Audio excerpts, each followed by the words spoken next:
Code of Professional Responsibility and Accountability. A.M. Number 22-09-01 SC. April 11th, 2023. Preamble. Ethics is the experiential manifestation of moral standards. The observance of these standards of conduct is both a function of personal choice and formal compulsion. A lawyer is ideally ethical by personal choice. A code of ethics expressly adopted represents society's consensus and dictate to conform to a chosen norm of behavior that sustains the community's survival and growth. The Code of Professional Responsibility and Accountability, as an institutional imperative, is meant to foster an environment where ethical conduct performs a dedicated role in the administration of justice. In particular, the standards embodied in the Code of Professional Responsibility and Accountability uniquely address the characteristics of the Filipino lawyer as an amalgamation of influences and moorings, i.e., familial, cultural, religious, academic, political, and philosophical. Inherently a social being, the Filipino lawyer inevitably develops and cultivates relations, preferences, and biases.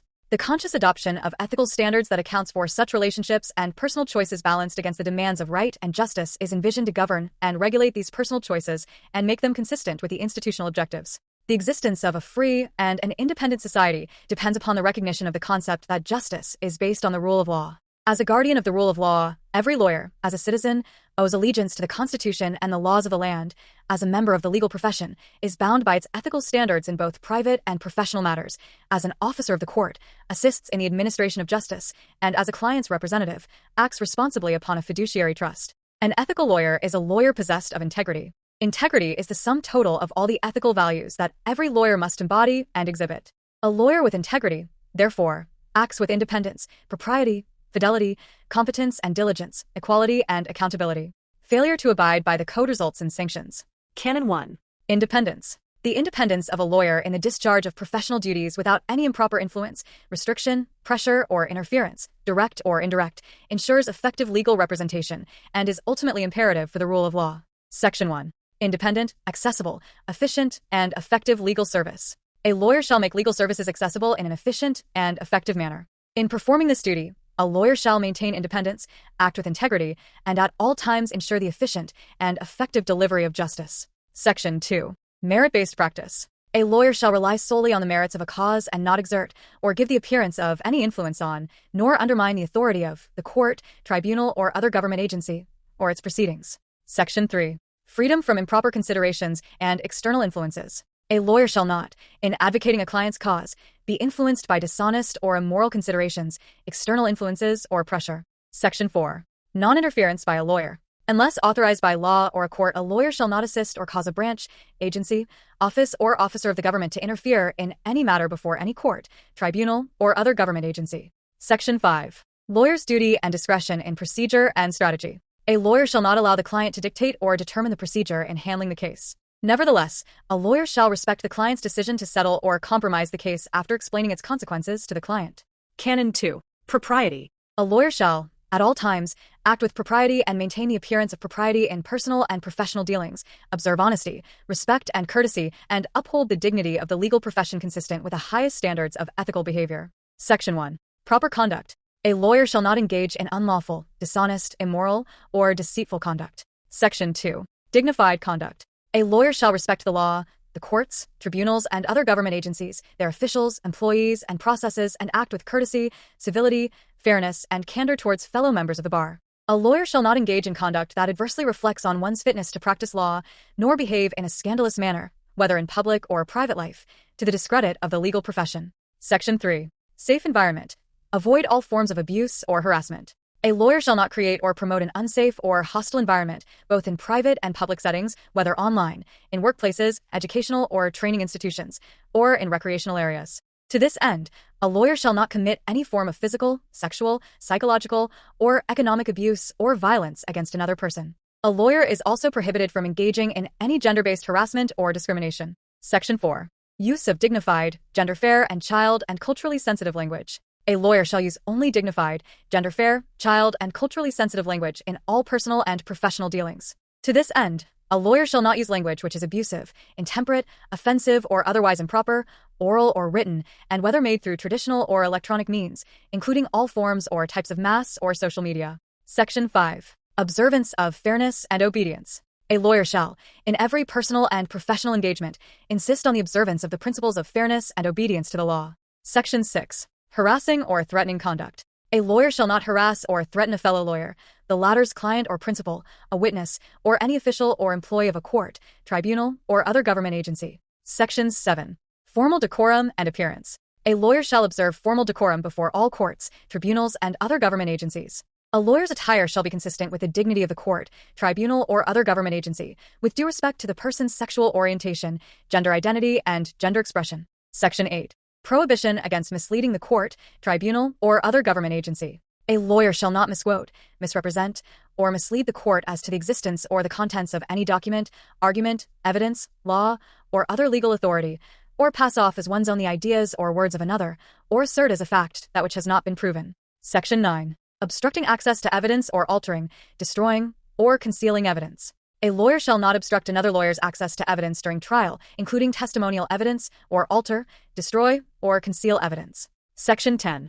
Conduct in the presentation of a witness. A lawyer shall avoid all forms of impropriety when presenting or confronting a witness. A lawyer shall not coach, abuse, discriminate against, or harass any witness in or out of the court, tribunal, or other government agency, or talk to a witness during a break or recess in the trial while a witness is still under examination.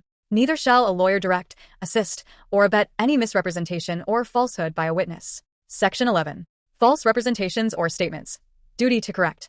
A lawyer shall not make false representations or statements. A lawyer shall be liable for any material damage caused by such false representations or statements. A lawyer shall not, in demand letters or other similar correspondence, make false representations or statements, or impute civil, criminal, or administrative liability, without factual or legal basis. A lawyer shall correct false or inaccurate statements and information made in relation to an application for admission to the bar, any pleading, or any other document required by or submitted to the court, tribunal, or agency, as soon as its falsity or inaccuracy is discovered or made known to him or her. Section 12. Duty to report dishonest, deceitful, or misleading conduct. A lawyer shall immediately inform a court, tribunal, or other government agency of any dishonest, deceitful, or misleading conduct related to a matter being handled by said lawyer before such court, tribunal, or other government agency. A lawyer shall also report to the appropriate authority any transaction or unlawful activity that is required to be reported under relevant laws, including the submission of covered and suspicious transactions under regulatory laws, such as those concerning anti-money laundering. When disclosing or reporting the foregoing information to the appropriate court, tribunal, or other government agency, the lawyer shall not be deemed to have violated the lawyer's duty of confidentiality. Any such information shall be treated with strict confidentiality. A baseless report shall be subject to civil, criminal, or administrative action. Section 13. Imputation of a misconduct, impropriety, or crime without basis. A lawyer shall not, directly or indirectly, impute to or accuse another lawyer of a misconduct, impropriety, or a crime in the absence of factual or legal basis.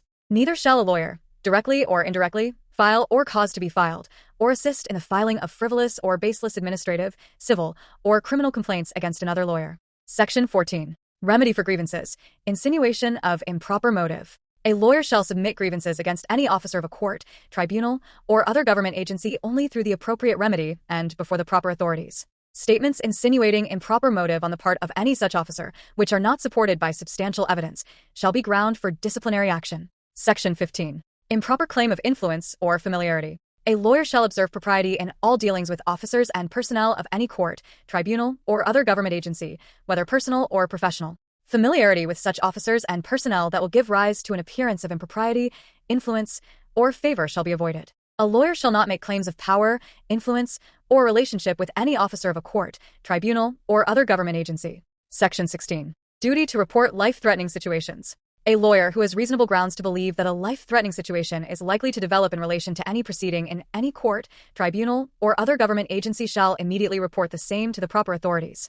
Section 17. Non-solicitation and impermissible advertisement.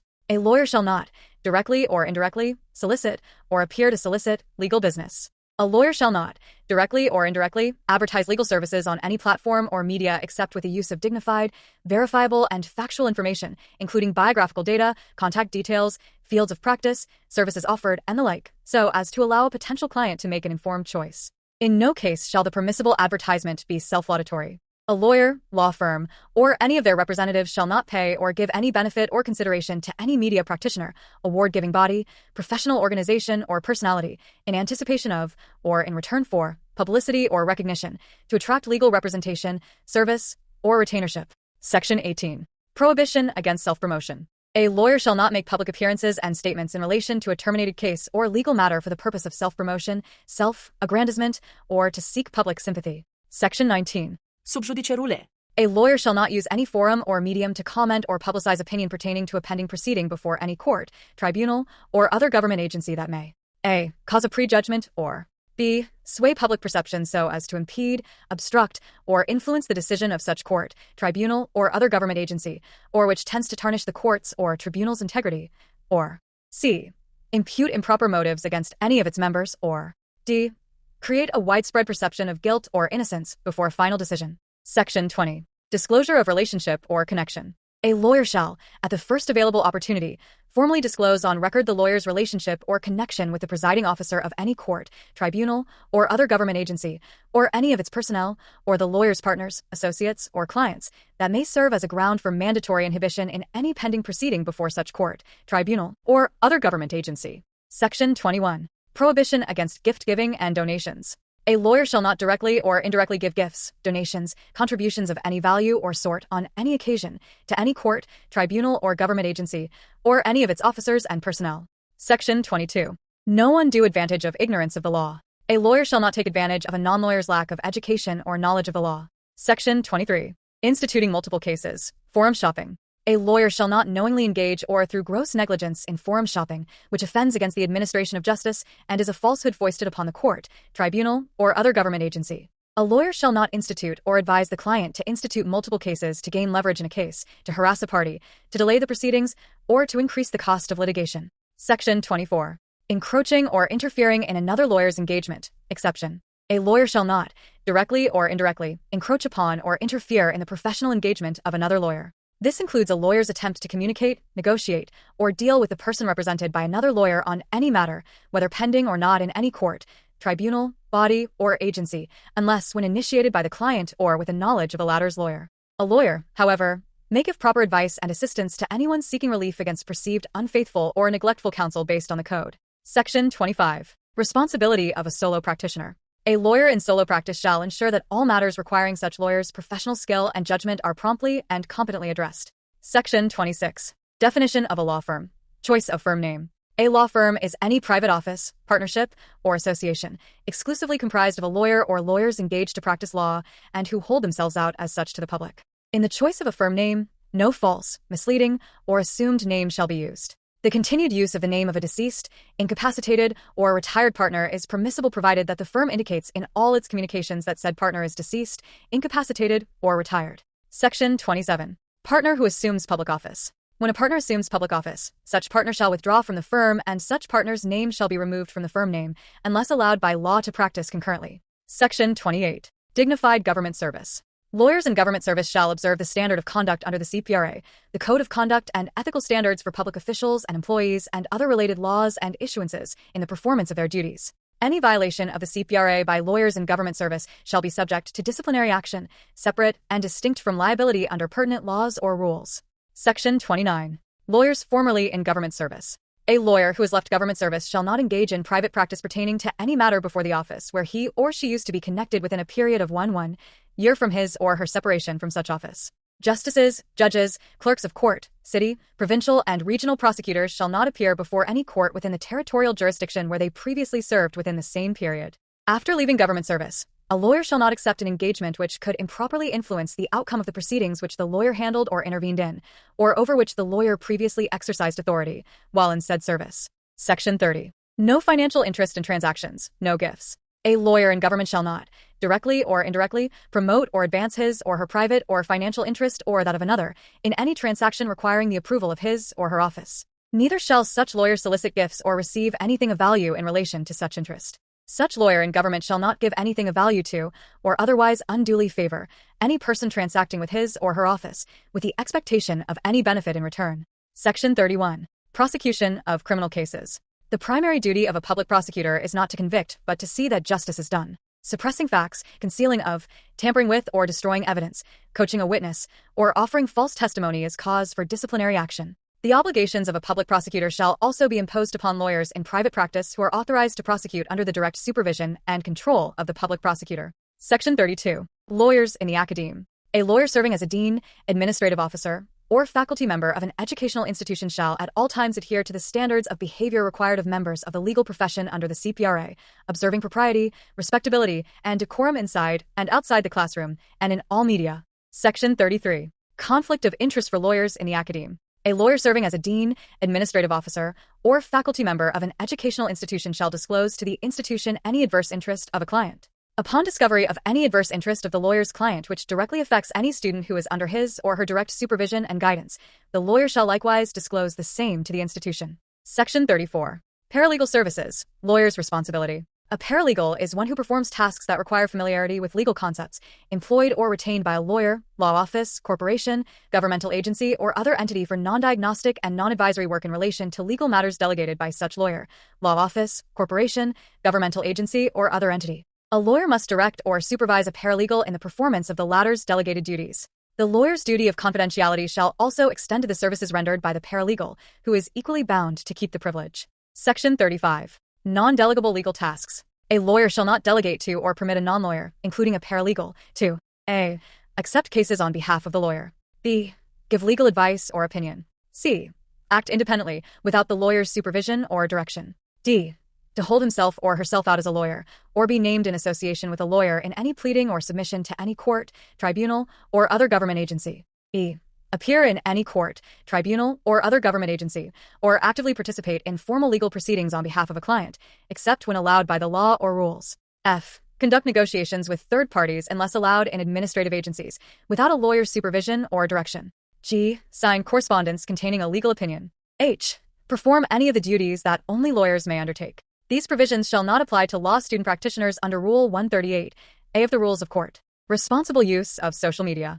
A lawyer shall uphold the dignity of the legal profession in all social media interactions in a manner that enhances the people's confidence in the legal system, as well as promote its responsible use. Section 36. Responsible use. A lawyer shall have the duty to understand the benefits, risks, and ethical implications associated with the use of social media. Section 37. Online posts. A lawyer shall ensure that his or her online posts, whether made in a public or restricted privacy setting that still holds an audience, uphold the dignity of the legal profession and shield it from disrepute, as well as maintain respect for the law. Section 38. Non-posting of false or unverified statements, disinformation. A lawyer shall not knowingly or maliciously post, share, upload, or otherwise disseminate false or unverified statements, claims, or commit any other act of disinformation. Section 39. Prohibition against fraudulent accounts. A lawyer shall not create, maintain, or operate accounts in social media to hide his or her identity for the purpose of circumventing the law or the provisions of the CPRA. Section 40. Non-disclosure of privileged information through online posts. A lawyer shall not reveal, directly or indirectly,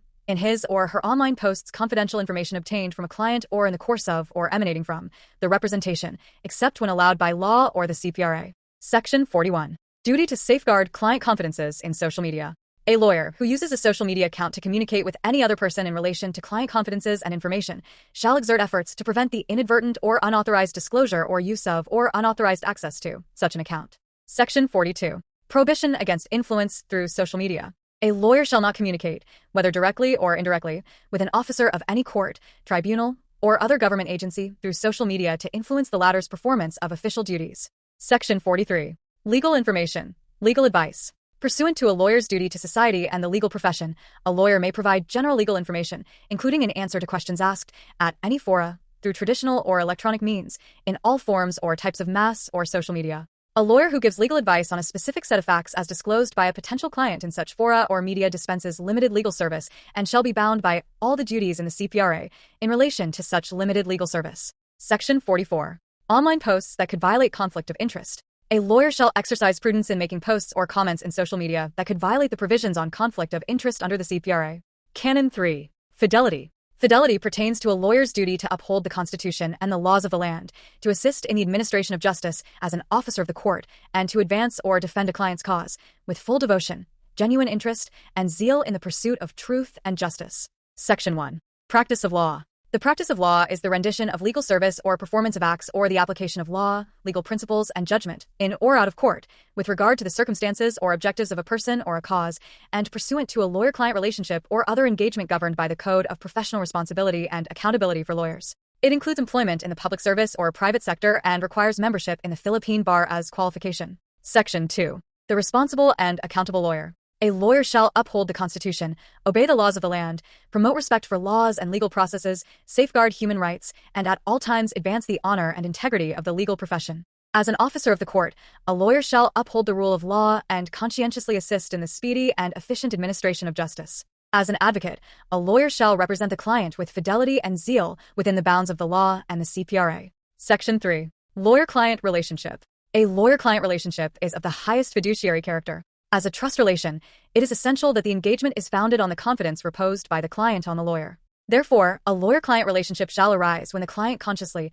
voluntarily, and in good faith vests a lawyer with the client's confidence for the purpose of rendering legal services, such as providing legal advice or representation, and the lawyer, whether expressly or impliedly, agrees to render such services. Section 4. Authority of lawyer to bind client. A lawyer can bind a client in a legal engagement only when so authorized through a written agreement. The lawyer, however, cannot compromise a client's litigation or receive anything in discharge of a client's claim without a special power of attorney for such purpose. Section 5. Authority of lawyer to appear. A lawyer is presumed to be properly authorized to represent any cause in which he or she appears, and no written power of attorney is required to authorize him or her to appear in court for the client. The court, tribunal, or other government agency may, on its own initiative or on motion of either party, on just cause, require a lawyer to produce or prove the authority to appear on behalf of the client. Section 6. Fiduciary duty of a lawyer. A lawyer shall be mindful of the trust and confidence reposed by the client. To this end, a lawyer shall not abuse or exploit the relationship with the client. Section 7. Prohibition against frivolous suits and abuse of court processes. A lawyer shall not a. File or encourage the filing of any suit or proceeding not authorized by law or jurisprudence and without any evidentiary support. B. Unduly impede the execution of an order or judgment which is warranted. Or C. Abuse court processes. Section 8. Lawyer's duty to encourage settlement. A lawyer shall encourage the client to avoid and or settle a controversy, whether pending or not, in order to reach a settlement or a compromise if the matter can be compromised under the law and will admit of a fair settlement. To this end, the lawyer shall actively assist the parties and the court, tribunal, or other government agency to effect mediation and or dispute resolution. Section 9. Duty to call client to rectify fraudulent act. A lawyer who receives information that a client has, in the course of the representation, perpetrated a fraud in relation to any matter subject of the representation before a court, tribunal, or other government agency, or against any officer thereof, shall promptly call upon the client to rectify the same. Such fraudulent act on the part of the client shall be a ground for the termination by the lawyer of the engagement. Section 10. Responsibility over a subordinate lawyer, paralegal, or employee. A lawyer or law firm shall be responsible for the mistakes, negligence, and or acts or omissions of a subordinate lawyer, paralegal, or employee under the lawyer's direct supervision and control, who is acting within the scope of the assigned tasks that cause damage or injury which brings dishonor to the profession or violates the rule on confidentiality. However, such liability of the supervising lawyer does not attach upon proof of exercise of diligence of a good parent of a family in the selection and supervision of subordinate lawyer, paralegal, or employee. Section 11. Responsibility of a supervisory lawyer over a supervised lawyer. A supervisory lawyer shall co-sign a pleading or other submission to any court, tribunal, or other government agency with a supervised lawyer. A supervisory lawyer shall be responsible for a violation of the CPRA by the supervised lawyer in any of the following instances. A. The supervisory lawyer orders or directs the specific conduct or, with knowledge of the specific conduct, ratifies it. Or B. The supervisory lawyer knows of such conduct at a time when it could be prevented or its consequences avoided or mitigated, but fails to take reasonable remedial action. Or C. The supervisory lawyer should have known of the conduct so that reasonable remedial action could have been taken at a time when the consequences of the conduct could have been avoided or mitigated. A supervisory lawyer is a lawyer having direct supervisory authority over another lawyer, including a supervising lawyer under Rule 138A of the Rules of Court.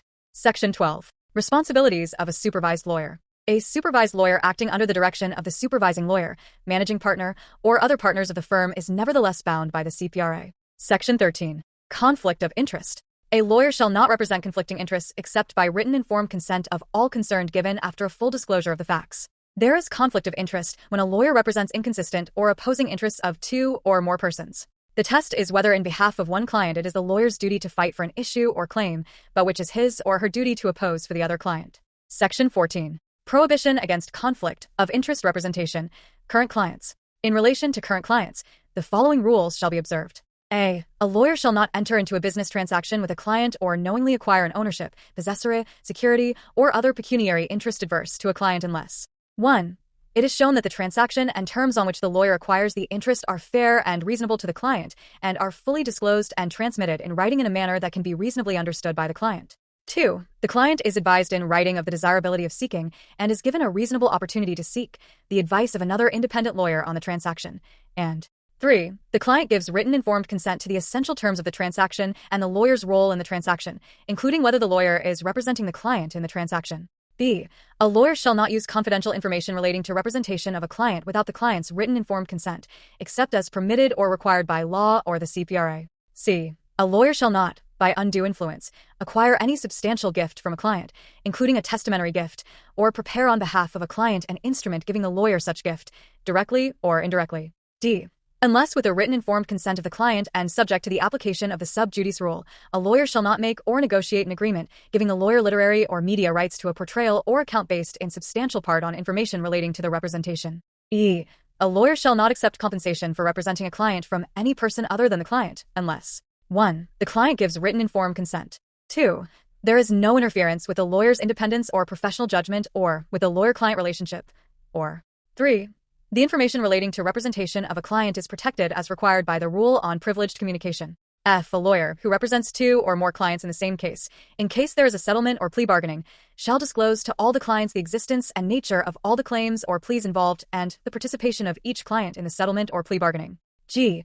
A lawyer shall avoid testifying in behalf of the client, except 1. On formal matters, such as the mailing, authentication, or custody of an instrument, and the like. Or 2. On substantial matters, in cases where the testimony is essential to the ends of justice, in which event the lawyer must, during the testimony, entrust the trial of the case to another counsel. Section 15. Conflict of interest of a lawyer hired by a law firm. When a lawyer joins a law firm, it shall be the duty of the lawyer to disclose to the law firm, at the earliest possible opportunity, his or her previous clients that may have a potential conflict of interest with the current clients of the law firm. If there is a potential conflict of interest, the lawyer shall not act on the case or cases of the affected current client. Section 16. Prohibition against dating, romantic, or sexual relations with a client. A lawyer shall not have dating, romantic, or sexual relations with a client during the engagement, unless the consensual relationship existed between them before the lawyer-client relationship commenced. Section 17. Prohibition against conflict of interest representation. Prospective clients. In relation to prospective clients, the following rules shall be observed. A. A lawyer shall, at the earliest opportunity, ascertain the existence of any conflict of interest between a prospective client and current clients, and immediately disclose the same if found to exist. In case of an objection by either the prospective or current client, the lawyer shall not accept the new engagement. B. A lawyer shall maintain the private confidences of a prospective client even if no engagement materializes, and shall not use any such information to further his or her own interest or the interest of any current client. Section 18. Prohibition against conflict of interest representation. Former clients. In relation to former clients, the following rules shall be observed.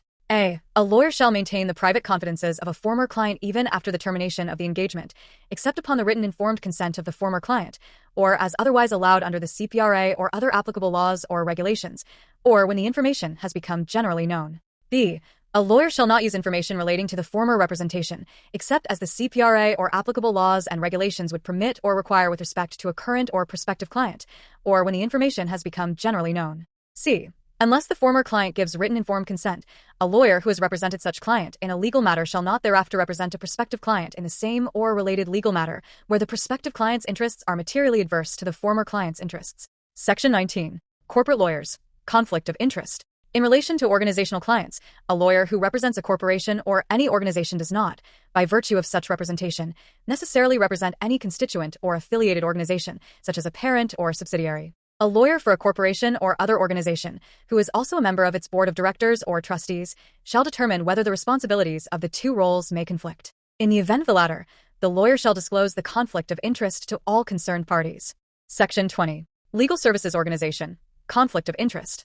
A legal services organization is any private organization, including a legal aid clinic, partnership, association, or corporation, whose primary purpose is to provide free legal services. A lawyer-client relationship shall arise only between the client and the handling lawyers of the legal services organization. All the lawyers of the legal services organization who participated in the handling of a legal matter shall be covered by the rule on conflict of interest and confidentiality. Section 21. Lawyers in government service. Conflict of interest. A lawyer currently serving in the government shall not practice law privately unless otherwise authorized by the Constitution, the law, or applicable civil service rules and regulations. If allowed, private practice shall be upon the express authority of the lawyer's superior for a stated specified purpose or engagement, and only during an approved leave of absence. However, the lawyer shall not represent an interest adverse to the government. Section 22. Public Attorney's Office. Conflict of interest. The Public Attorney's Office is the primary legal aid service office of the government. In the pursuit of its mandate under its charter, the Public Attorney's Office shall ensure ready access to its services by the marginalized sectors of society in a manner that takes into consideration the avoidance of potential conflict of interest situations which will leave these marginalized parties unassisted by counsel. A conflict of interest of any of the lawyers of the Public Attorney's Office incident to services rendered for the office shall be imputed only to the said lawyer and the lawyer's direct supervisor.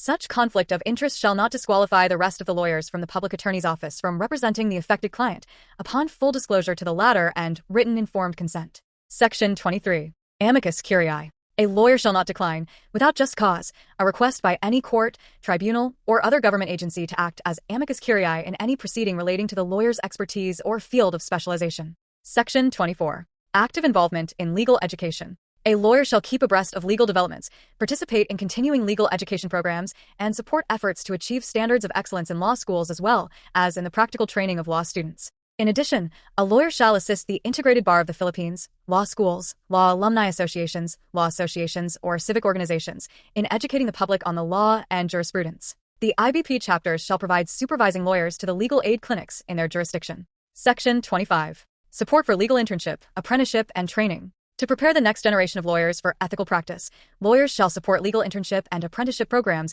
and accept law students for training. The lawyer shall treat the apprentices as junior colleagues and future counsels and shall conscientiously supervise them. Section 26. Prompt payment of membership dues. A lawyer shall promptly pay the annual membership dues in the Integrated Bar of the Philippines, unless expressly exempt from such payment by law or rules. Section 27. Confidentiality of privileged communication. A lawyer shall maintain the confidences of the client and shall respect data privacy laws. The duty of confidentiality shall continue even after the termination of the lawyer-client engagement. Section 28. Protecting client confidences.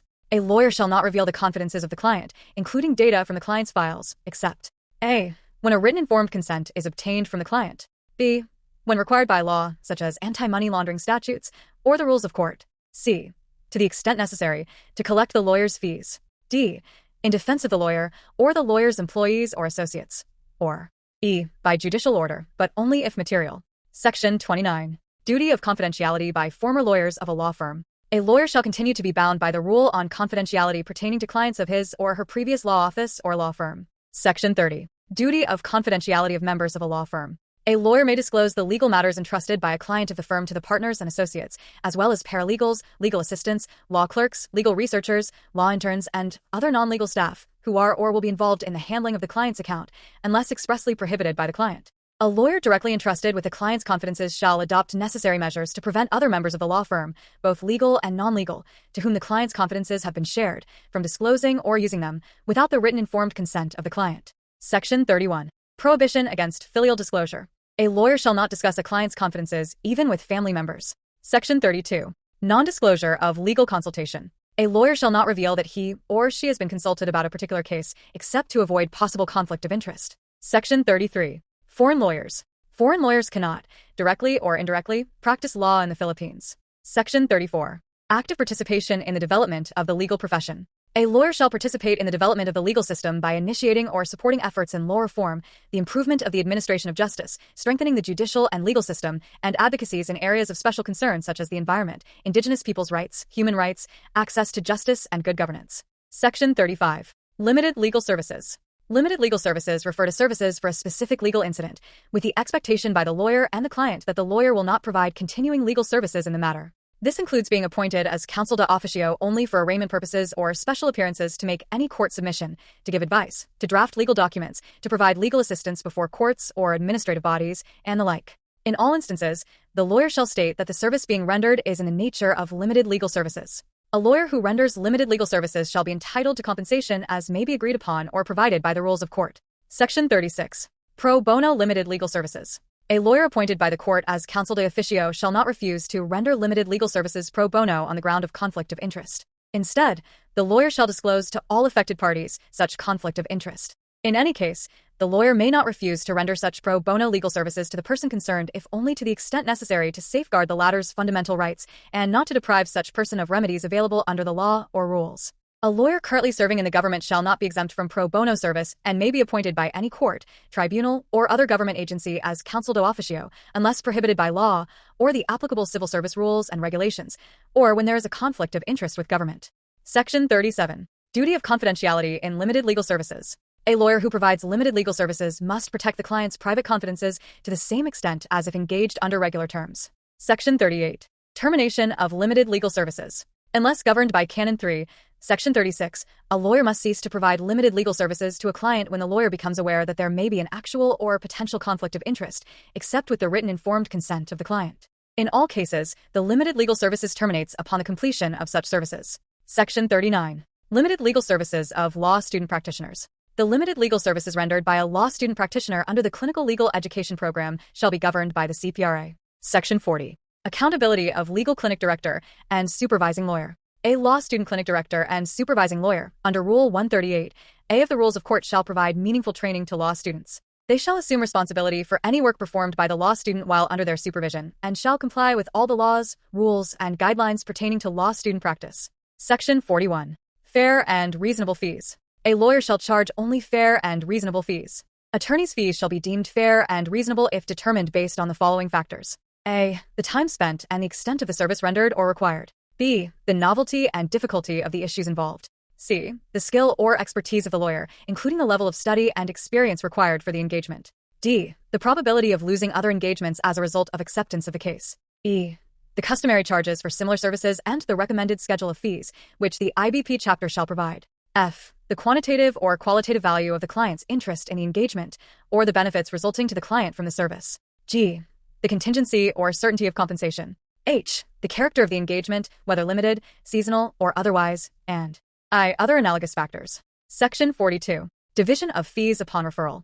A lawyer shall, in case of referral of legal services in favor of another lawyer with the written informed consent of the client, be entitled to a division of fees in proportion to the work performed and responsibility assumed. Where a lawyer undertakes to complete unfinished legal business of a deceased lawyer, a division or sharing of fees is allowed with the deceased lawyer's legal heirs or estate. Section 43. Non-sharing of fees with non-lawyers. A lawyer shall not share, split, or divide or stipulate to divide, directly or indirectly, a fee for legal services with persons or organizations not licensed or authorized to practice law. Section 44. Payment of compensation by third party. A lawyer shall not receive any fee, reward, costs, commission, interest, rebate, or forwarding allowance or other compensation from anyone other than the client, except upon the written informed consent of such client. Receipt of compensation from someone other than the client must not interfere with the lawyer's independence, professional judgment, or the lawyer-client relationship. Neither should information relating to representation of a client be disclosed in violation of the rule on privileged communication. Section 45. Prompt payment of legal fees. A lawyer is entitled to prompt payment from the client of attorney's fees.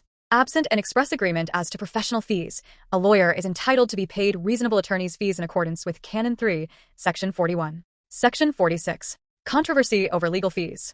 A lawyer shall avoid any controversy with a client concerning fees for legal services and shall resort to judicial actions solely to prevent imposition, injustice, or fraud. Section 47. Enforcement of attorney's lien. In case of non-payment of attorney's fees, a lawyer may resort to the enforcement of the attorney's lien under Canon 3, Section 54, by filing a notice of enforcement of attorney's lien with the court, tribunal, or other government agency of origin where the action or proceeding the lawyer rendered service for is pending, without prejudice to other remedies under the law or the rules of court. The notice shall be accompanied by proof of the services rendered and served on the client. The court, tribunal, or other government agency, after hearing, shall determine the lawyer's entitlement to the claimed fees. The enforcement of an attorney's lien shall be treated as an independent claim and shall in no instance delay the resolution of the main case. The resolution of the lawyer's claim may be included in the main judgment or in a separate partial judgment. In the case of a partial judgment, the same shall be subject of appeal. An appeal in the main case shall not stay the execution of the lawyer's lien. In the execution of the judgment in the main case, the court shall give due consideration to the pending claim of the lawyer. If the claim for attorney's lien arises after a decision has been rendered by the court, tribunal, or other government agency of origin on the action or proceeding, the claim for the enforcement of the lien shall be by an independent action. Section 48. Compensation for counsel de officio. Subject to availability of funds as may be provided by law, the court may, in its discretion, order a lawyer engaged as counsel de officio to be compensated in such sum as the court may fix following Canon 3, Section 41, provided that it is not covered by the provision on limited legal services. Section 49. Accounting during engagement. A lawyer, during the existence of the lawyer, client relationship, shall account for and prepare an inventory of any fund or property belonging to the client, whether received from the latter or from a third person, immediately upon such receipt. When funds are entrusted to a lawyer by a client for a specific purpose, the lawyer shall use such funds only for the client's declared purpose. Any unused amount of the entrusted funds shall be promptly returned to the client upon accomplishment of the stated purpose or the client's demand. Section 50. Separate funds. A lawyer shall keep the funds of the client separate and apart from his or her own, and those of others kept by the lawyer. Section 51. Prohibition against acquiring interest in object of litigation or transaction. A lawyer shall not acquire, directly or indirectly, a proprietary interest in the property or rights which is the object of any litigation or transaction in which the lawyer may take part by virtue of the profession. Section 52. Prohibition on lending and borrowing, exceptions. During the existence of the lawyer-client relationship, a lawyer shall not lend money to a client, except under urgent and justifiable circumstances. Advances for professional fees and necessary expenses in a legal matter the lawyer is handling for a client shall not be covered by this rule. Neither shall a lawyer borrow money from a client during the existence of the lawyer-client relationship, unless the client's interests are fully protected by the nature of the case, or by independent advice. This rule does not apply to standard commercial transactions for products or services that the client offers to the public in general, or where the lawyer and the client have an existing or prior business relationship, or where there is a contract between the lawyer and the client. Section 53. Termination of engagement by the lawyer. A lawyer shall terminate the lawyer-client engagement only for good cause and upon written notice, in any of the following cases. A. When the client pursues an illegal or immoral course of conduct in connection with the engagement. B. When the client insists that the lawyer pursue conduct that is violative of these canons and rules. C. When the lawyer's inability to work with a co-counsel will not promote the best interest of the client. D. When the moral predisposition or the mental or physical condition of the lawyer renders it difficult to carry out the engagement effectively. E. When the client deliberately fails to pay the fees for the lawyer's services, fails to comply with the retainer agreement, or can no longer be found despite diligent efforts. F. When the lawyer is elected or appointed to public office. G. Other similar cases. Section 54. Termination of engagement by the client. The lawyer-client engagement may be terminated by the client at any time upon loss of trust and confidence. The termination of the engagement shall not relieve the client from full payment of all professional fees due to the lawyer. If the engagement has been reduced to writing, the lawyer shall be entitled to recover from the client the full compensation stipulated, unless found by the court, tribunal, or other government agency to be unconscionable or unreasonable under Canon 3, Section 40, 1 of the CPRA. For the payment of the compensation, the lawyer shall have a charging lien upon all judgments for the payment of money and executions issued in pursuance of such judgment, rendered in the case where the lawyer's services had been retained by the client. Section 55. Termination of engagement upon death.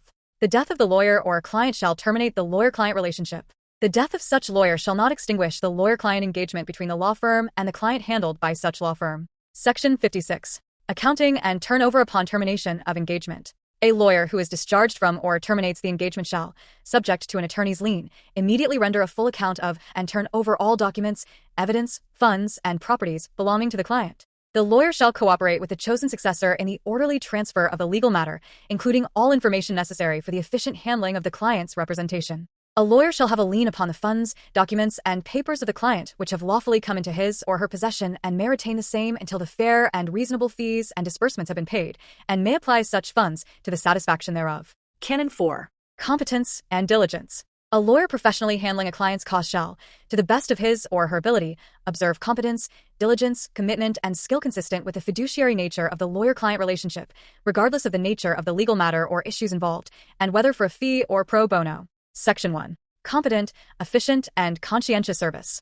A lawyer shall provide legal service that is competent, efficient, and conscientious. A lawyer shall be thorough in research, preparation, and application of the legal knowledge and skills necessary for an engagement. Section 2. Undertaking legal services, collaborating counsel.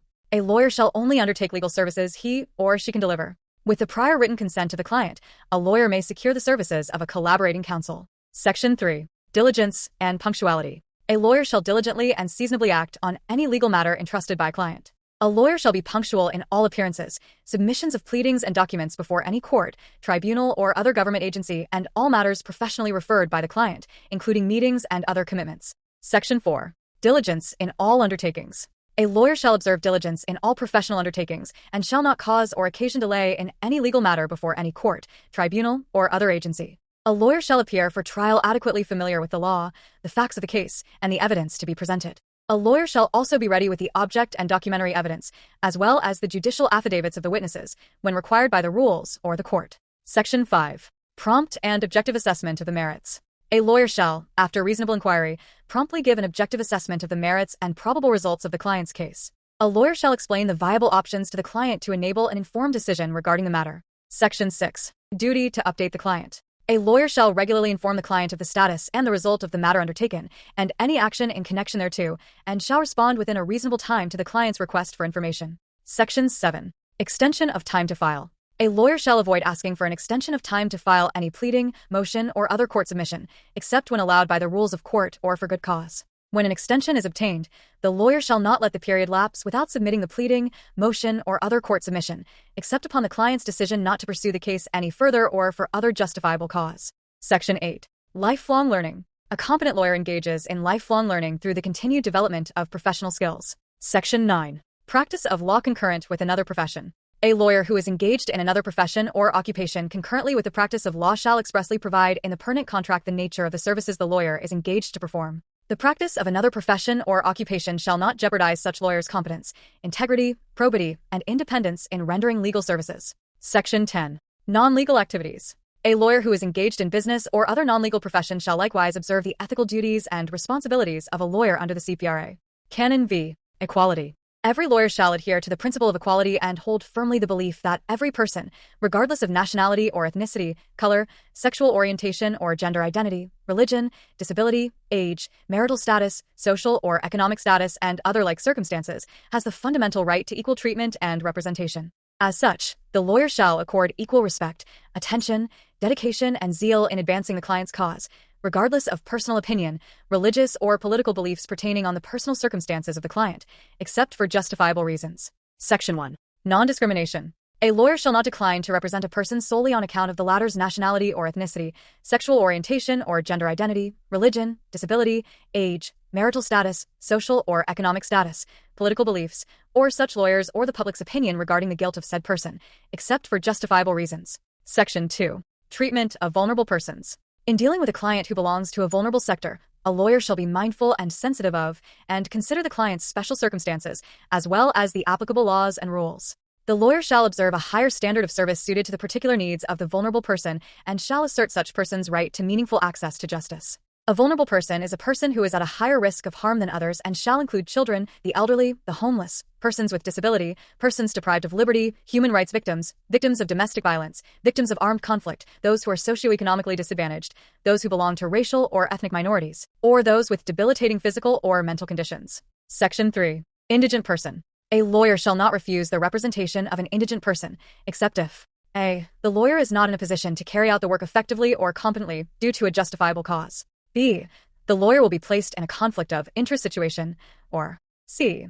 The lawyer is related to the potential adverse party within the 6th degree of consanguinity or affinity, or to the adverse counsel within the 4th degree. An indigent is any person who has no money or property sufficient for food, shelter, and other basic necessities for oneself and one's family. Section 4. Standard of service. A lawyer shall observe the same standard of service for all clients, regardless of remuneration, except for the higher standard required for representation of vulnerable persons. Canon 6. Accountability. By taking the lawyer's oath, a lawyer becomes a guardian of the law and an administrator of justice. As such, the lawyer shall observe the highest degree of morality, adhere to rigid standards of mental fitness, and faithfully comply with the rules of the legal profession. Failure to honor this covenant makes the lawyer unfit to continue in the practice of law and accountable to society, the courts, the legal profession, and the client. Section 1. Nature of disciplinary proceedings against lawyers. Disciplinary proceedings against lawyers shall be confidential in character and summary in nature. Nonetheless, the final order of the Supreme Court shall be published like its decisions in other cases. Section 2. How instituted. Proceedings for the disbarment, suspension, or discipline of lawyers may be commenced by the Supreme Court on its own initiative, or upon the filing of a verified complaint by the Board of Governors of the Integrated Bar of the Philippines, IBP, or by any person, before the Supreme Court or the IBP. However, a verified complaint against a government lawyer which seeks to discipline such lawyer as a member of the bar shall only be filed in the Supreme Court. A verified complaint filed with the Supreme Court may be referred to the IBP for investigation, report, and recommendation, except when filed directly by the IBP, in which case, the verified complaint shall be referred to the office of the bar confidant or such fact-finding body as may be designated. Complaints for disbarment, suspension, and discipline filed against incumbent justices of the Court of Appeals, Sandigambian, Court of Tax Appeals, and judges of lower courts, or against lawyers in the judicial service, whether they are charged singly or jointly with other respondents, and whether such complaint deals with acts unrelated to the discharge of their official functions, shall be forwarded by the IBP to the Supreme Court for appropriate disposition under Rule 140, as amended. Section 3. Contents of the complaint. The complaint shall be verified. It shall state clearly and concisely the acts or omissions complained of, and shall be supported by judicial affidavits of the witnesses and such other documents in support thereof. If the verified complaint is filed before the IBP, 6. Copies thereof shall be filed with the Secretary of the IBP or the Secretary of any of its chapters, who shall forthwith transmit the same to the IBP Board of Governors. Section 4. List of investigating commissioners. Qualifications. The IBP shall recommend to the Supreme Court 150 lawyers in good standing and repute, whom the IBP shall proportionately select from its 9 regions. The IBP may periodically recommend the adjustment of the number of investigating commissioners to the Supreme Court according to the existing caseload. The list, with the curriculum vitae of the recommended lawyers, shall be submitted by the IBP within a month from the effectivity of the code. Only those approved by the Supreme Court may be designated as investigating commissioners, who shall serve for a term of 3 years, unless sooner removed, replaced, or resigned. An updated list shall be submitted by the IBP to the Supreme Court upon removal, replacement, or resignation of a lawyer previously designated as investigating commissioner by the Supreme Court.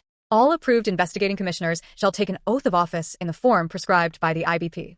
A copy of the investigating commissioner's appointment and oath shall be transmitted to the Supreme Court. Section 5. Assignment by raffle of investigating commissioner. The IBP Board of Governors shall assign by raffle an investigating commissioner from among the lawyers approved by the Supreme Court in a list submitted by the IBP or, when special circumstances so warrant, a panel of 3 investigating commissioners to investigate the complaint. Section 6. Complaint against a government lawyer. When a complaint is filed against a government lawyer, the investigating commissioner shall determine, within 5 days from assignment by raffle, whether the concerned agency, the Ombudsman, or the Supreme Court has jurisdiction. If the allegations in the complaint touch upon the lawyer's continuing obligations under the CPRA, or if the allegations, assuming them to be true, make the lawyer unfit to practice the profession, then the investigating commissioner shall proceed with the case. Otherwise, the investigating commissioner shall recommend that the complaint be dismissed. Section 7. Disqualification of investigating commissioner.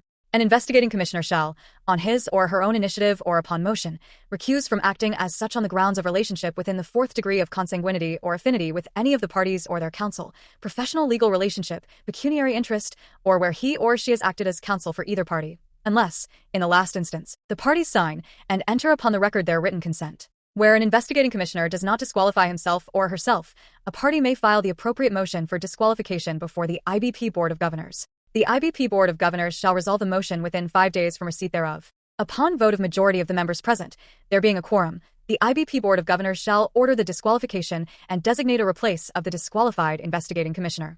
The decision of the IBP Board of Governors on the disqualification shall be final. Section 8. Duties of the investigating commissioner. The investigating commissioner shall investigate a complaint against any member of the integrated bar and thereafter submit a report embodying the recommended action to the IBP Board of Governors within a total period not exceeding 180 calendar days from assignment by raffle. Section 9. Submissions allowed. Verification. The only submissions allowed are the complaint, answer, and position papers, all of which shall be verified. A certificate of non-forum shopping shall accompany the verified complaint. An unverified complaint shall be recommended for outright dismissal. An unverified answer or position paper shall not be considered. Section 10. Prohibited submissions. The following submissions are prohibited. A. Motion to dismiss the complaint or petition, except on the ground of lack of jurisdiction, litis pendentia or residential judicata. B. Motion for a bill of particulars. C. Motion to reopen or for new trial. D. Petition for relief from judgment. E. Supplemental pleadings. F. Motion for reconsideration of a judgment on the merits, except a motion for reconsideration of an interlocutory order or resolution. Section 11. Lack of prima facie showing of liability. Outright dismissal. Within 15 calendar days from assignment by raffle, if the investigating commissioner finds no prima facie showing of liability, the investigating commissioner shall recommend the outright dismissal of the complaint to the Supreme Court. The Supreme Court may adopt the recommendation and dismiss the complaint outright. Otherwise, the Supreme Court shall direct the investigating commissioner to conduct further proceedings. Section 12. Effect of death of lawyer on administrative disciplinary cases. Disciplinary proceedings may not be instituted against a lawyer who has died. If such proceedings have been instituted notwithstanding the lawyer's death, the administrative case against said lawyer shall be dismissed. The death of the lawyer during the pendency of the case shall cause its dismissal. Section 13. Issuance of summons. Within 15 calendar days from assignment by raffle, the investigating commissioner shall issue the required summons, attaching thereto a copy of the verified complaint and supporting documents, if any. The summons shall require the respondent to file a verified answer. Section 14. Verified answer. The answer shall be verified and filed within 30 calendar days from receipt of the summons. The verified answer shall be accompanied by judicial affidavits of the witnesses and such other documents in support thereof. The respondent may, upon motion, for good cause, be given one extension of 15 calendar days to file the verified answer. 2.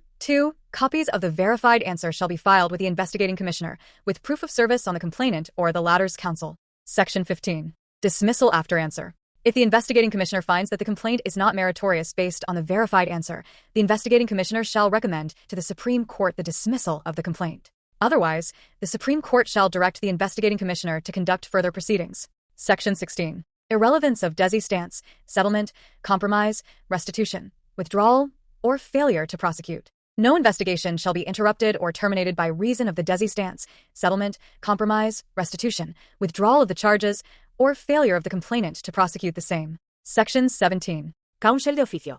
The IBP Board of Governors shall appoint a suitable member of the integrated bar as counsel de officio to assist the complainant or the respondent during the investigation in case of need for such assistance. Section 18. Investigation. Upon joinder of issues or upon failure of the respondent to answer, the investigating commissioner shall proceed with the investigation of the case. However, if despite reasonable notice, the respondent fails to file an answer or appear, the investigation shall proceed ex parte. In both instances, the investigation shall proceed with dispatch. The respondent shall be given full opportunity to defend and be heard, whether through counsel or not, and to present witnesses. The investigating commissioner shall have the power to issue subpoena and administer oaths and affirmations in relation to the conduct of the proceedings. Section 19. Indirect contempt. Willful failure or refusal to obey a subpoena or any other lawful order issued by the investigating commissioner shall be dealt with as indirect contempt of court. The investigating commissioner shall require the alleged contemner to show cause within 10 calendar days from notice. Upon receipt of the compliance or lapse of the period to comply, the investigating commissioner may conduct a hearing, if necessary, in accordance with the procedure set forth under Canon 6, Section 20 for hearings before the investigating commissioner. Such hearing shall be terminated within 15 calendar days from commencement.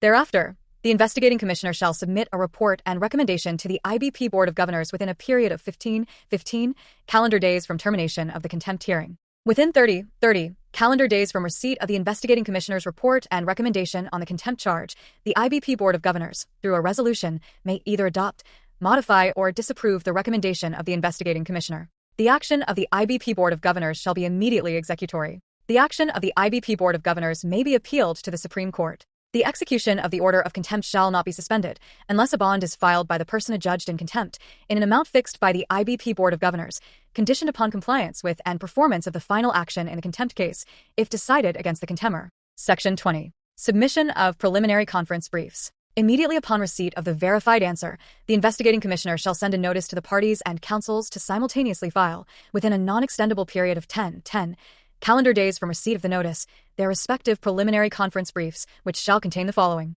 A. Admissions. B. Stipulation of facts. C. Definition of issues. D. Judicial affidavits and marked exhibits, accompanied by the lawyer's certification that the attached documents are the genuine or faithful reproductions of the original in his or her custody or possession.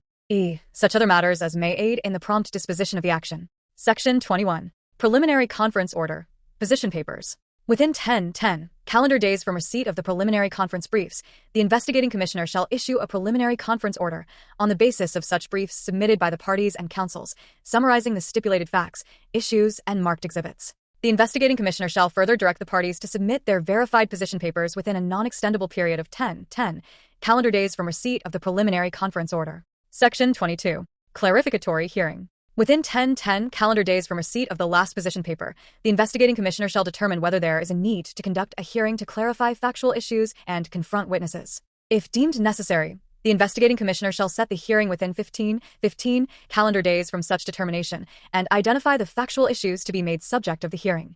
The investigating commissioner may subpoena any witness to appear at the hearing to answer clarificatory questions. Thereafter, the investigating commissioner may allow the parties to confront the witnesses and propound their own clarificatory questions on the factual issues identified by the investigating commissioner. The clarificatory hearing may be done in person or through video conferencing. If it is conducted in person, the clarificatory hearing shall be done at the most convenient venue for the parties. The clarificatory hearing shall be terminated within 30 calendar days from its commencement. Section 23. Minutes of proceedings. The proceedings before the IBP shall be recorded. Section 24. Non-appearance of parties. Non-appearance at the clarificatory hearing shall be deemed a waiver of the right to participate therein. Section 25. Issuance of report and recommendation by the investigating commissioner. If there is no clarificatory hearing, the investigating commissioner shall render a report and recommendation and submit the same to the IBP Board of Governors within a non-extendable period of 60 calendar days from receipt of the last position paper or lapse of the period given. In case the investigating commissioner sets a clarificatory hearing, the report and recommendation shall be rendered and submitted to the IBP Board of Governors within a non-extendable period of 30 calendar days from the termination of the hearing. The report and recommendation shall be accompanied by the duly certified transcript of stenographic notes, or in lieu thereof, the audio recording, if any, or the investigating commissioner's personal notes duly signed, which should be attached to the records, together with the evidence presented during the investigation. The submission of the report need not await the transcription of the stenographic notes, it being sufficient that the report reproduce substantially from the investigating commissioner's personal notes any relevant and pertinent testimonies. If the hearing is conducted through video conferencing, the proceedings shall be recorded by the investigating commissioner. It shall form part of the records of the case, appending thereto relevant electronic documents taken up or issued during the hearing. Section 26. Submission of resolution by the Board of Governors. The IBP Board of Governors shall have a non-extendable period of 90 calendar days from receipt of the report and recommendation of the investigating commissioner, within which to submit to the Supreme Court its resolution adopting, modifying, or disapproving such report and recommendation. Section 27. Depositions. Depositions may be taken in accordance with the rules of civil procedure, as amended, with leave of the investigating commissioner. Section 28. Filing and service. The filing and the service of papers or notices required by this canon shall be made with a commission, or upon the parties personally, by registered mail, accredited courier, electronic mail, or other electronic means, or as provided for in international conventions to which the Philippines is a party. For this purpose, the office address and the electronic mail address supplied by the lawyer to the IBP shall be the official addresses to which all notices, orders, and processes shall be served. Proof of filing and service shall be submitted in accordance with the rules of civil procedure, as amended. Section 29. Substantial defects. Motion to reopen. Any substantial defect in the complaint, notice, answer, or in the proceeding or the investigating commissioner's report which may result in the miscarriage of justice may be raised as an error before the Supreme Court, unless the defect results in the deprivation of the right to due process. In case of the latter, the matter may be brought before the IBP Board of Governors by way of a motion to reopen within 60 calendar days from knowledge. Section 30. Proceedings initiated before the Supreme Court. In proceedings initiated by the Supreme Court, or proceedings commenced by complaint filed with the Supreme Court may refer the case for investigation, report, and recommendation to the Office of the Bar Confidant, or the IBP, or other fact-finding body that is designated or created by the Supreme Court for such purpose. The cases referred to the Office of the Bar Confidant, or other fact-finding body, or the IBP shall proceed in the same manner provided in sections 5 to 29 of this canon. In any event, the report and recommendation on the investigation shall be reviewed directly by the Supreme Court, which shall take such necessary action on the report and recommendation as may be warranted. Section 31. Preventive suspension. After receipt of respondent's answer or lapse of the period therefore, the Supreme Court, on its own initiative, or upon the recommendation of the IBP Board of Governors, the Office of the Bar Confidant, or the fact-finding body referred to in Section 30, may suspend a lawyer from the practice of law during the pendency of the investigation for a period not exceeding 180 calendar days or until such suspension is lifted by the Supreme Court, in order to prevent interference with or obstruction of the investigation, tampering, concealment, or destruction of evidence, intimidating or exerting undue influence on any witness. Section 32. Quantum and burden of proof. In administrative disciplinary cases, the complainant has the burden of proof to establish, with substantial evidence, the allegations against the respondent. Substantial evidence is that amount of relevant evidence which a reasonable mind might accept as adequate to justify a conclusion. Section 33. Serious offenses. Serious offenses include a. Gross misconduct, or any inexcusable, shameful, or flagrant unlawful conduct. B. Serious dishonesty, fraud, or deceit, including falsification of documents and making untruthful statements. C. Bribery or corruption. D. Gross negligence in the performance of duty, or conduct that is reckless and inexcusable, which results in the client being deprived of his or her day in court. E. Conviction of a crime involving moral turpitude. F. Grossly immoral conduct, or an act that is so corrupt or false as to constitute a criminal act, or so immoral as to be reprehensible to a high degree. G. Misappropriating a client's funds or properties. H. Gross ignorance of the law or procedure, or the disregard of basic rules and settled jurisprudence, when either is attended by bad faith, malice, or corrupt motive. I. Grossly undignified conduct prejudicial to the administration of justice. J. Sexual abuse. K. Gender-based sexual harassment or discrimination. L. Open defiance to any order of the court, tribunal, or other government agency. M. Threat of physical or economic harm, amounting to a crime, directed at a fellow lawyer, the latter's client or principal, a witness, or any official or employee of a court, tribunal, or other government agency. N. Willful and deliberate forum shopping, and forum shopping through gross negligence. O.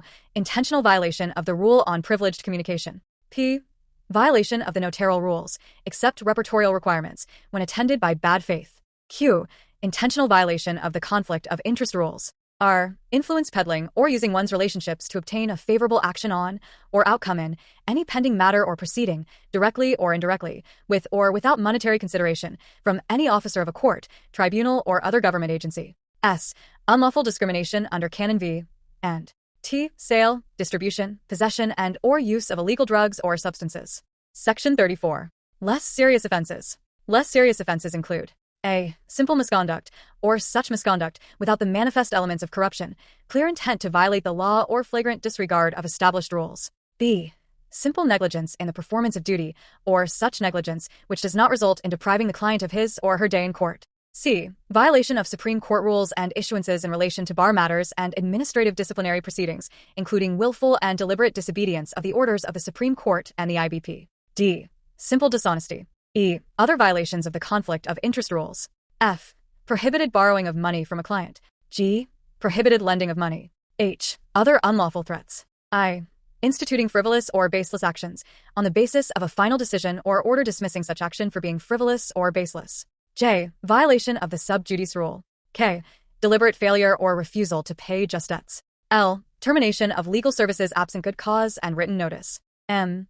Use of intemperate or offensive language before any court, tribunal, or other government agency. N. Unjustifiable failure or refusal to render an accounting of the funds or properties of a client. O. Unauthorized division of fees with a non-lawyer. And P. Other violations of repertorial requirements. Section 35. Light offenses. Light offenses include A. Violation of IBP rules and issuances governing membership in the IBP. B. Use of vulgar or offensive language in personal dealings. C. Fraternizing with the officials or employees of a court, tribunal, or other government agency where the respondent has a pending case or cases to such a degree and frequency as would give the appearance of power or influence over them, or which tends to create an impression of impropriety. D. Filing of frivolous motions for inhibition. E. Failure to promptly call upon client to rectify a fraudulent act, or F. Other similar or analogous infractions of the CPRA. Section 36. Assisting in the commission of an offense. Any lawyer who shall knowingly assist another lawyer in the commission of any serious, less serious, or light offense punished by the CPRA may also be held liable. Section 37. Sanctions. A. If the respondent is found guilty of a serious offense, any of the following sanctions, or a combination thereof, shall be imposed. 1. Disbarment. 2. Suspension from the practice of law for a period exceeding 6 months.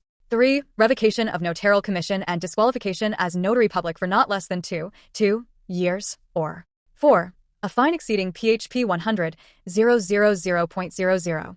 B. If the respondent is found guilty of a less serious offense, any of the following sanctions, or a combination thereof, shall be imposed. 1. Suspension from the practice of law for a period within the range of 1 month to 6 months, or revocation of notarial commission and disqualification as notary public for less than 2 years. 2. A fine within the range of P35,000.00 to P100,000.00. C. If the respondent is found guilty of a light offense, any of the following sanctions shall be imposed. 1. A fine within the range of P1,000.00 to P35,000.00. 2. Censure, or 3. Reprimand. In addition to the above sanctions in paragraph C, the respondent may also be required to do community service or service in the IBP legal aid program. In all instances, when the offense involves money or property owed, which is intrinsically linked to the lawyer-client relationship, the respondent shall be ordered to return the same. Section 38. Modifying circumstances. In determining the appropriate penalty to be imposed, the court may, in its discretion, appreciate the following mitigating and aggravating circumstances. A. Mitigating circumstances. 1. First offense, except in charges of gross misconduct, bribery or corruption, grossly immoral conduct, misappropriating a client's funds or properties, sexual abuse and sale, distribution, possession and or use of illegal drugs or substances. 2. Absence of bad faith or malice. 3. Return of the amounts owed. 4. Expression of remorse. 5. Reconciliation with the complainant. 6. Rectification of wrongdoing. 7. Act or omission did not prejudice the client. 8. Age. 9. Number of years in the practice of law. 10. Humanitarian considerations. And 11. Other analogous circumstances. B. Aggravating circumstances. 1. Finding of previous administrative liability where a penalty is imposed, regardless of nature or gravity. 2. Age. 3. Number of years in the practice of law. 4. Employment of fraudulent means to conceal the offense. 5. Respondent's act or omission was tainted with bad faith or malice, except when it is an element of the offense. 6. Lack of remorse. 7. Failure to comply with the orders of the court and the IBP in relation to an administrative case. 8. Other analogous circumstances. Section 39. Manner of imposition. If 1 or more aggravating circumstances and no mitigating circumstances are present, the Supreme Court may impose the penalties of suspension or fine for a period or amount not exceeding double of the maximum prescribed under this rule. The Supreme Court may, in its discretion, impose the penalty of disbarment depending on the number and gravity of the aggravating circumstances. If 1 or more mitigating circumstances and no aggravating circumstances are present, the Supreme Court may impose the penalties of suspension or fine for a period or amount not less than half of the minimum prescribed under the CPRA. If there are both aggravating and mitigating circumstances present, the Supreme Court may offset each other. Section 40. Penalty for multiple offenses. If the respondent is found liable for more than one offense arising from separate acts or omissions in a single administrative proceeding, the court shall impose separate penalties for each offense. Should the aggregate of the imposed penalties exceed 5 years of suspension from the practice of law or P1,000,000.00 in fines, the respondent may, in the discretion of the Supreme Court, be meted with the penalty of disbarment. If a single act or omission gives rise to more than one offense, the respondent shall still be found liable for all such offenses, but shall, nonetheless, only be meted with the appropriate penalty for the most serious offense. Section 41. Payment of fines and return of client's money and property. When the penalty imposed is a fine or the respondent is ordered to return the client's money or property, the respondent shall pay or return it within a period not exceeding 3 months from receipt of the decision or resolution. If unpaid or unreturned, the court may cite the respondent in indirect contempt. Section 42. Penalty when the respondent has been previously disbarred. When the respondent has been previously disbarred and is subsequently found guilty of a new charge, the court may impose a fine or order the disbarred lawyer to return the money or property to the client when proper. If the new charge deserves the penalty of a disbarment or suspension from the practice of law, it shall not be imposed, but the penalty shall be recorded in the personal file of the disbarred lawyer in the office of the bar confidant or other office designated for the purpose. In the event that the disbarred lawyer applies for judicial clemency, the penalties so recorded shall be considered in the resolution of the same. Section 43. Immediately executory. Furnished copies. The decision or resolution pronouncing the respondent's administrative liability is immediately executory. The copies of the decision or resolution shall be furnished to the office of the bar confidant, the integrated bar of the Philippines National Office and local chapter to which the respondent belongs, and the office of the court administrator for circulation to all the courts. Section 44. Confidentiality. Proceedings against lawyers shall be confidential. However, the final order of the Supreme Court shall be published like its decisions in other cases. Section 45. Sworn statement after service of suspension. Upon the expiration of the period of suspension from the practice of law, the lawyer shall file a sworn statement with the Supreme Court through the office of the bar confidant to show that the petitioner, during the period of suspension, a. has not appeared before any court, tribunal, or other government agency, whether in respect of current, former, or prospective clients, b. has not signed or filed any pleading or other court submission, c. has duly informed his or her clients, law firm, law school where the lawyer is teaching, legal clinic, or other legal service organization of which he or she is a member, regarding the suspension, and d.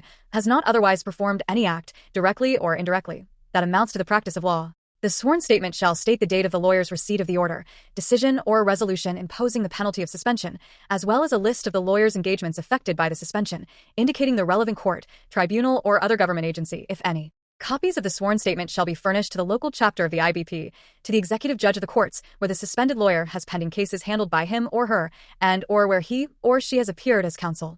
Section 46. Resumption of practice of law. The sworn statement shall be considered as proof of the suspended lawyer's compliance with the order of suspension. Such lawyer shall be allowed to resume the practice of law upon the filing of the sworn statement before the Supreme Court. However, any false statement in the sworn statement shall be a ground for a complaint for disbarment. Within 5 days from the filing of the sworn statement and the office of the bar confidant determines that there is a false statement stated therein, it shall refer the same to the court for its immediate action. Section 47. Reinstatement in the role of attorneys.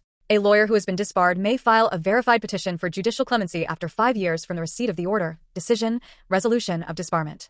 Section 48. Petition for judicial clemency. The verified petition for judicial clemency shall allege the following. A. That the verified petition was filed after 5 years from the receipt of the order, decision, or resolution of disbarment. B. That the disbarred lawyer has fully complied with the terms and conditions of all prior disciplinary orders, including orders for restitution. C. That he or she recognizes the wrongfulness and seriousness of the misconduct for which he or she was disbarred by showing positive acts evidencing reformation. D. That he or she has reconciled, or attempted in good faith to reconcile, with the wronged private offended party in the disbarment case, or if the same is not possible, an explanation as to why such attempt at reconciliation could not be made. Where there is no private offended party, the plea for clemency must contain a public apology, and E. Notwithstanding the conduct for which the disbarred lawyer was disciplined, he or she has the requisite good moral character and competence. Any of the following allegations may also be made in support of the petition. A. That he or she still has productive years that can be put to good use if given a chance. Or B.